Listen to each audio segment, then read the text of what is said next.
what is science is like what defines science is what Orwell says. Orwell points out that Cook does not define science, and that science in the public's mind is simply things like chemistry. We should understand how to solve the problem. At the same time, we should also get the facts. He doesn't say that only science is required to solve some problem. As I told you before, there are many aspects which you have to consider. First thing, you should be moral.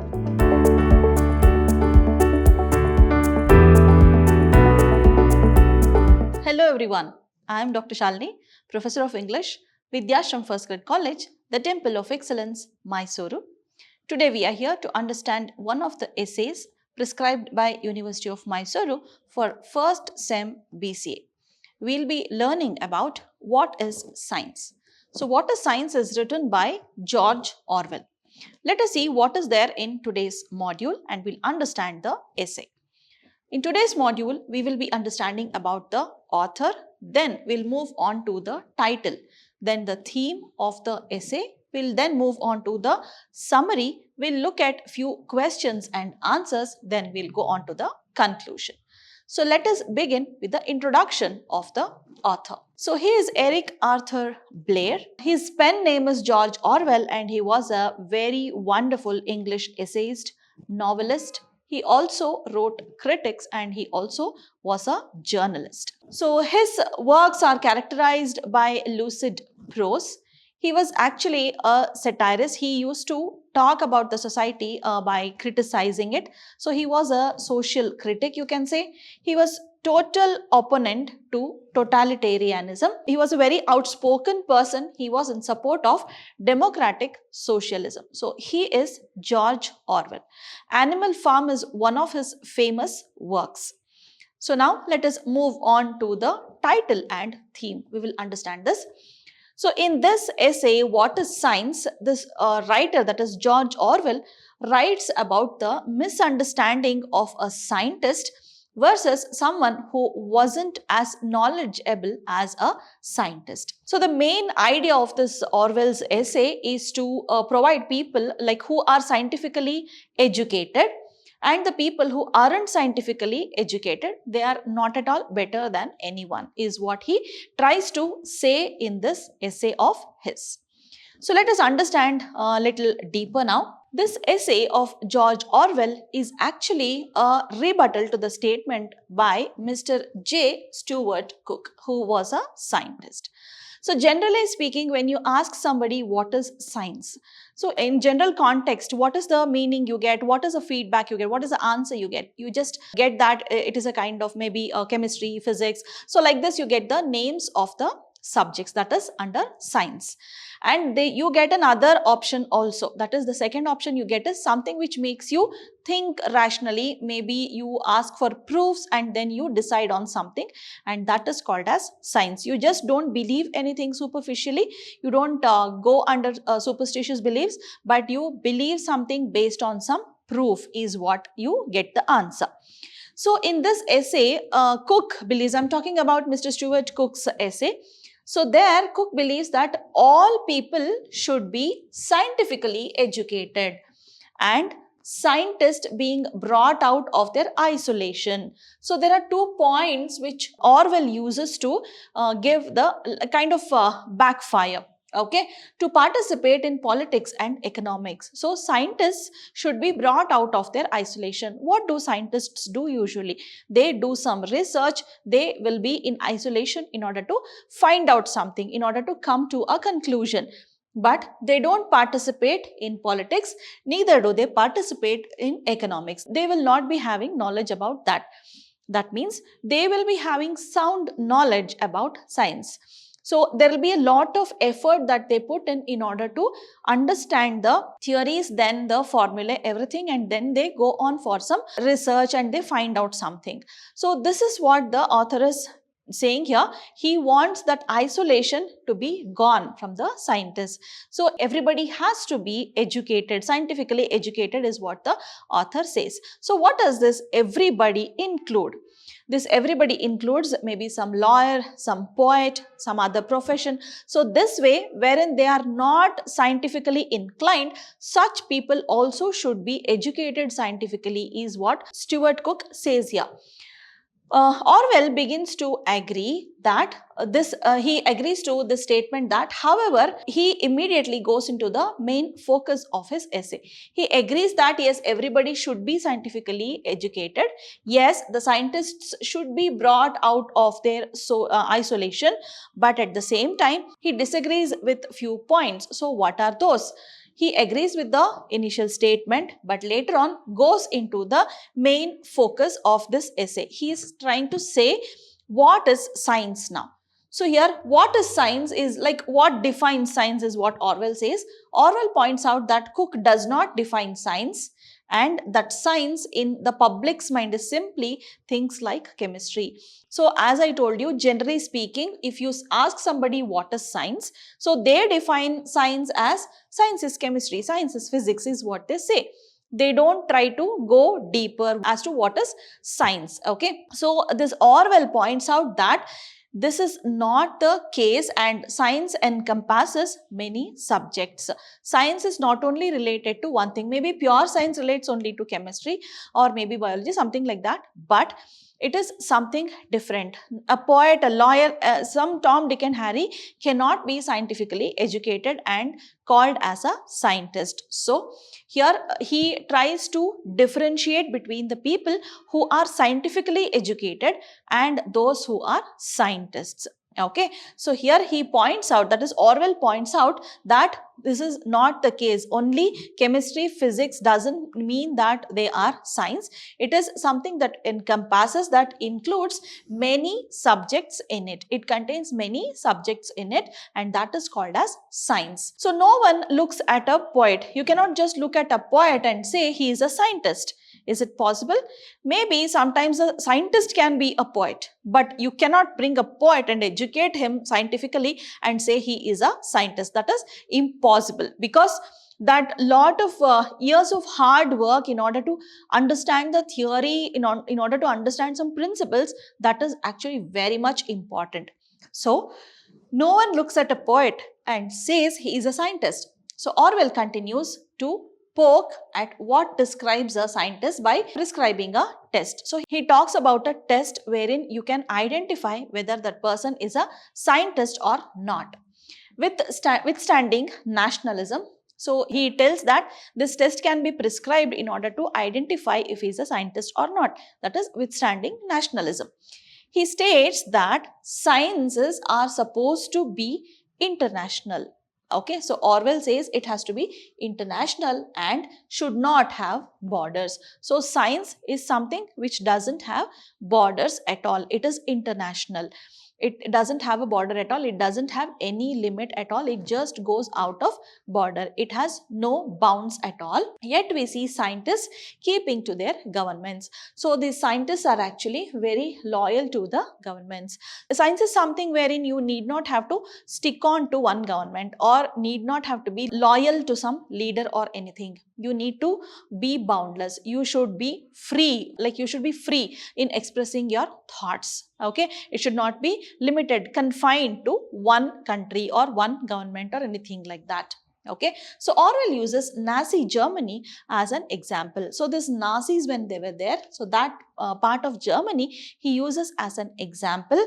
So as to how German scientists created and researched only for Germany.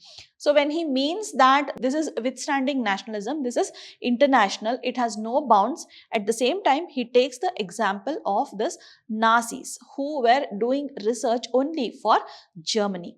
Okay, so Hitler actually made it a point that everybody is loyal to the government. Those scientists were not allowed to research for somebody else, that is out of the country. They were supposed to do research only for Germany. Okay, so that should not be the case with the scientist, it is what he says, Orwell says in this para. Orwell moves on to point out that scientific education shouldn't sacrifice historical education and literacy. So here scientific education shouldn't hamper this historical education, or it cannot be a stopping stone for literacy also, he says. And also Orwell says that a scientific education should provide methods of solving problems, not just facts or single-minded thinking. When you get some facts, based on that you should be able to solve some problem. You should not be thinking in only one mind. It should diversify your thinking. It should not be like, oh, this is science, I should think only this way. No, nothing like that. You are just getting the facts, you are getting all the inputs, and based on that, you are supposed to clarify your doubts. You are supposed to solve your problems and not think in a single-minded way. As I told you, scientific education shouldn't narrow down your thinking. It should broaden, it should diversify your thinking, is what Orwell is telling in his essay. So moving on, this essay is actually quite interesting to read. Since I have read Orwell's 1984, I would have never known. So when Orwell, when he was writing in 1984, so that time it was actually very interesting. That is what Orwell says here. Okay, initially it was very interesting. So Orwell had held such opinions. So here he talks about that. He talks about his opinion. Initially, when Orwell read about this essay of Stuart Cook, so it was very interesting for him. But later on, he thinks that that was his wrong opinion what he had formed. So on these types of matters, he already had a kind of opinion. Orwell's thoughts on what a scientific education is and what science means is interesting. So when you read this essay here, you will understand what is science and what is scientific education. So he tries to differentiate that. Science is something different from scientific education. That is, he wants to give a clarity on what Stuart Cook has written. That's why he takes his own opinion about somebody's essay, that it was actually interesting before, but later when he understood himself what is science, what is scientific education, then he feels he must give a clarification there. So he tries to give a clarity here, clearly differentiate as to what is science and what is scientific education. I have never thought what science meant and his description of what the public believes. Now just understand, so according to him, what science meant is different from what public believes is, it is what. Okay, so he always imagined that what I thought of science. So he actually thinks, that is the author thinks, that what he thought of science is actually different from what is scientific education. This spiked my attention to continue reading. As I did, I agreed with many of his points. So he is talking about Stuart Cook's essay. Okay, so initially he did not agree, but later on he agrees to few of his points. Initially it was interesting for him. Then he understands what is science, what is scientific education. Then he feels he should give a clarification. But later on, as he goes on reading, he feels, yes, these are the points which I have to agree, because that much substantiation is given by the author. So a few points actually spikes Orwell's attention. Few points written by Cook has spiked Orwell's attention, and he continues reading. A scientific education should mean that we should learn how to take on problems in a scientific manner. So you can relate this to superstitious beliefs which we Indians follow. Maybe washing your feet before entering the house, that is one thing. Or maybe the olden days, people used to come from outside, they used to have bath and then enter. So all these, this may not be problem, this may not be a problem, but you can view it in the scientific point of view. Or maybe you have a problem, maybe you believe in devils, something like that, or maybe somebody is possessed. So why do they act like that? Is it real that they are possessed? Is it real that they are possessed by some spirit? Like that. Okay, so that can create problems, and that can be viewed in a scientific manner. Okay, so here I just gave you an example wherein Orwell doesn't state that example. You can just include that example when you relate this to the real life. If you want to relate this point of Orwell to your real life, then you can include this point.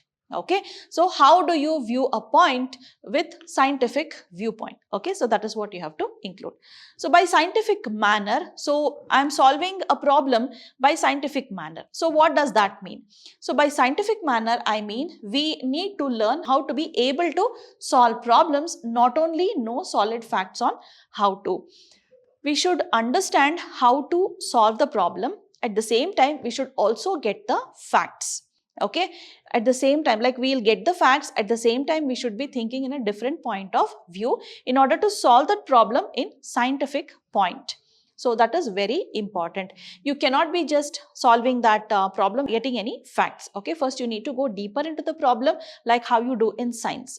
Do something, how do you do a research in science? You just go deep under it, like you conduct some research and then you have to come to some conclusion.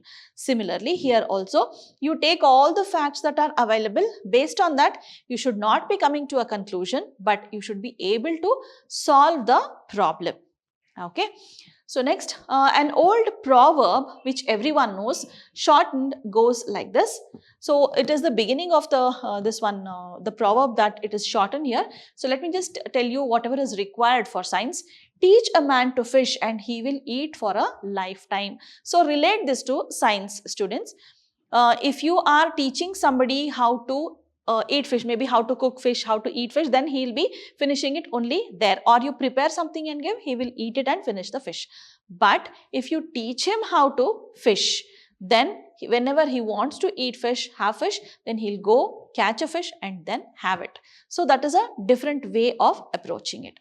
Okay, so teach a man scientific manner, then he will understand how to solve problems in a scientific manner. That means educate a person scientifically, he will be able to lead a better life because he is leading his life based on some scientific point of views. So if we teach people how to solve problems, as I explained it here, if you teach people how to solve problems, how to think for themselves, we would have much more educated general public. So they'll not be taking any superstitious beliefs is one thing, and the way they solve problems will be more rational. Okay, so this is what author is trying to say over here. That means scientific education is required is what he is telling. Initially he says you cannot just go and call a poet as a scientist, you cannot go just call a lawyer as a scientist. No, but when you educate the public, they'll be more aware of the things around them, what is happening around them. So there will be more mature public. That's not to say our general public isn't smart, but we hear stories of people doing things that goes against common sense. Sometimes when you witness somebody doing some work unscientifically, you feel, doesn't he have common sense, or why is he so stupid? That doesn't mean that everybody isn't smart, doesn't apply to everybody, but you can understand, you will be able to differentiate between who is smart, who is not smart, who is able to do things sensibly, who is able to solve problems based on some facts, maybe more sensibly compared to those who are not educated scientifically. Orwell also argues that although science is highly valued in society, it should not be piling up a lot of facts. Now, I'm going to solve a problem. That doesn't mean that I just have to take all the facts. Sometimes with the knowledge what I have or with the facts what I have, I'll be able to solve some problems. It's not that whenever I go to solve a problem, I always have to take some facts that are coming with it. Okay, so I can solve the problems even without taking the facts there. Okay. So science should be the collective thought process of reasoning and should coexist harmoniously with literature and art in a person's educational diet. So look at the beauty. He calls this as educational diet because as you have all the nutrients equally in a balanced diet, here he uses the word educational diet. Why is it? Because science literature, art, all these have to be put together in an educational diet. It has to be equally emphasized over there. So he actually emphasizes on the importance of other subjects also. So go back to the initial statement made by Orwell. It's nothing but the combination of all sciences, he says. Like in the first slide we saw, it is the combination of all sciences. Why is it? It contains literature, it contains art, also it contains science. You can term literature and art, they are not sciences, but they are the sciences that are required for life. Okay, when you are a scientist, you just cannot decide on some problem, or you cannot just solve a problem based only on science. You need to consider so many other aspects. Sometimes you need to be ethical when you solve some problems, or sometimes you need to consider you need to put yourself in the other person's shoes when you are deciding on something.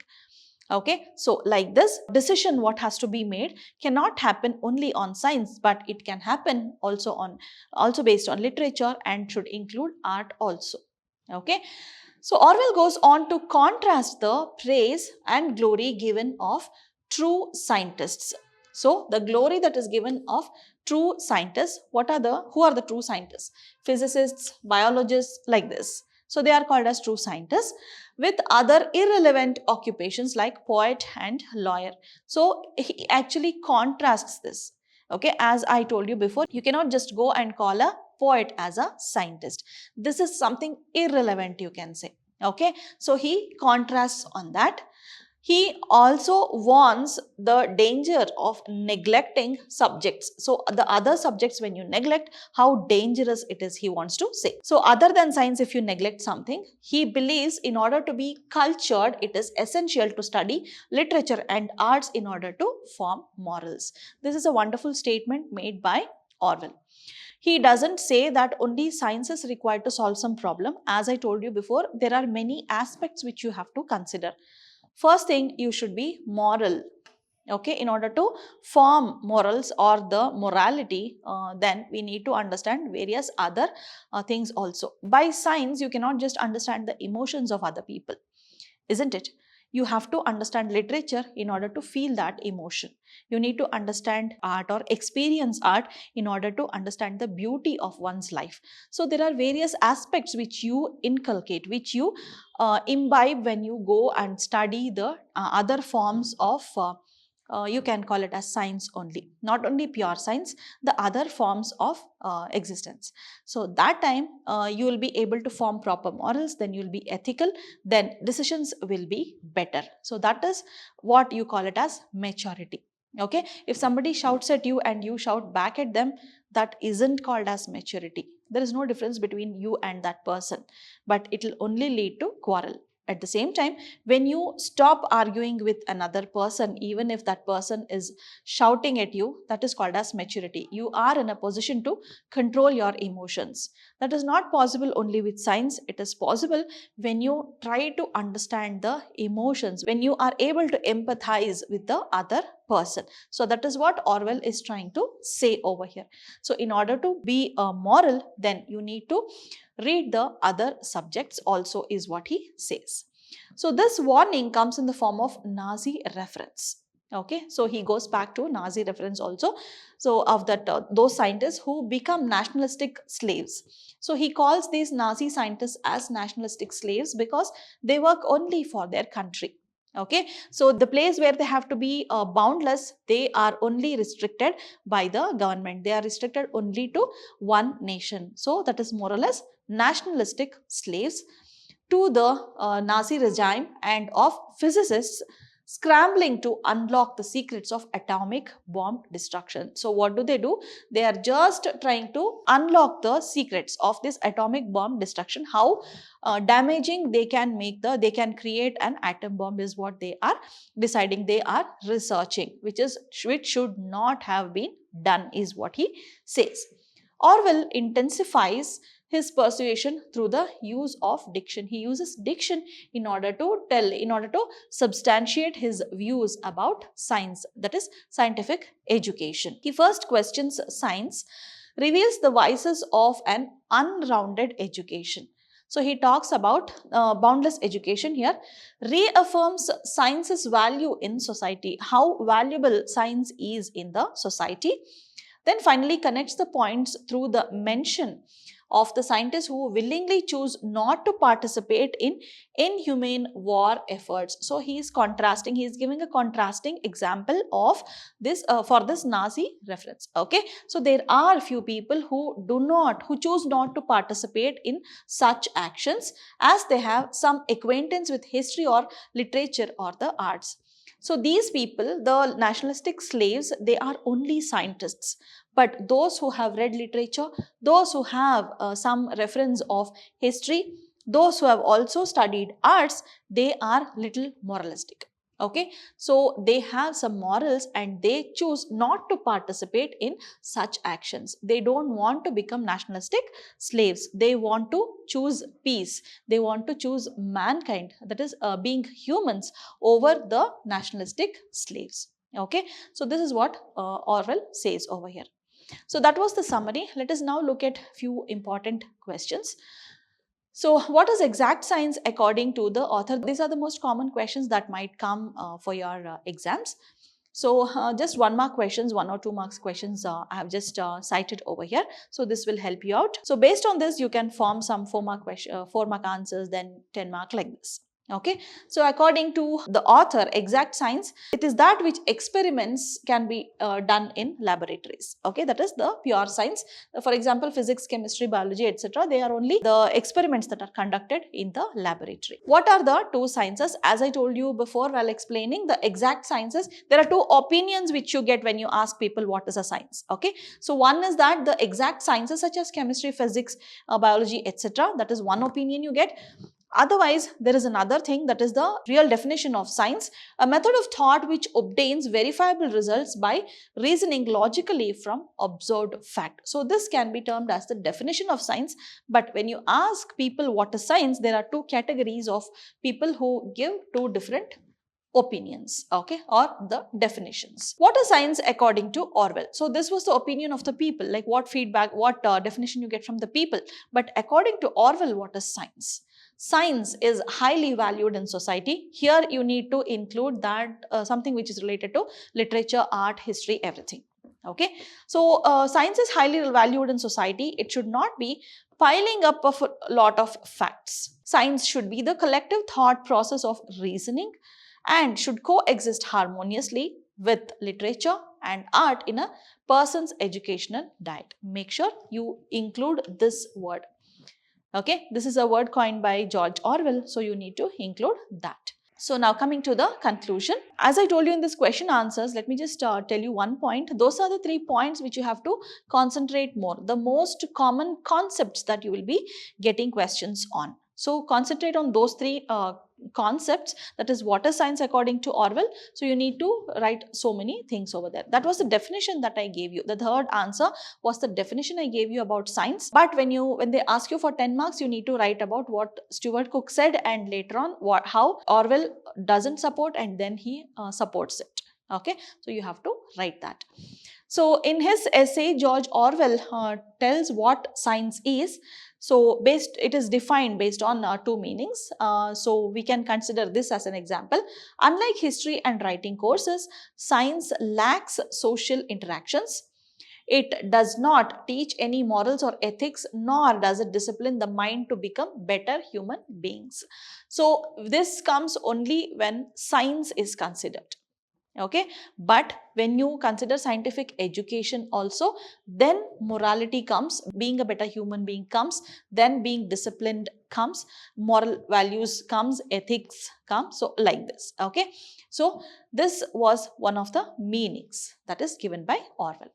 So this was the summary of what is science. This is really a wonderful, students, you need to read it line by line in order to understand the broad perspective of what is science according to Orwell. This is a short question.